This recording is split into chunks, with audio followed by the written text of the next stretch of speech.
আছে, রাজনৈতিক নেতা, মুর্শিদাবাদী নেতা আছে অধীর চৌধুরী, প্রভাবিত নেতা এবং মুসলিমদের খুব প্রিয় নেতা। সে তো করোনা আগ পরে ব্যাখ্যা করে, লাকুম দিনুকুম ওয়ালিয়া দিন বলে, আর লোক খুশিও হয়। এবং আজকাল তো আবার ইসলামী ইতিহাস প্রচুর বলছে। তো এরকম যদি কেউ বলে আর সে যদি ইসলামকে ভিতর থেকে না কবুল করে জান্নাতে যাবে, তার শর্তগুলো যদি পূরণ হয় তাহলে জান্নাতে যাবে না? জান্নাতে যাবে না। আর ইসলামে ওরকম জাত ভেদের কোনো ব্যাপার নেই এখানে, ঠিক আছে? সেটা হচ্ছে অন্তর থেকে স্বীকার করা, মুখে বলা। দ্বিতীয় নম্বর হচ্ছে রাস্তা থেকে কষ্টদায়ক জিনিস হটিয়ে দেওয়া। আর তৃতীয় নম্বর সাল্লাল্লাহু যেটা বলেছে 70-এর মধ্যে, 70 চাইতে বেশির মধ্যে, যে লজ্জা করা। লজ্জা করাটা অন্তরের বিষয় এবং বাইরের বিষয়।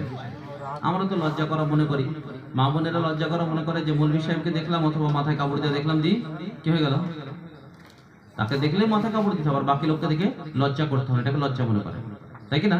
তাহলে লজ্জা হচ্ছে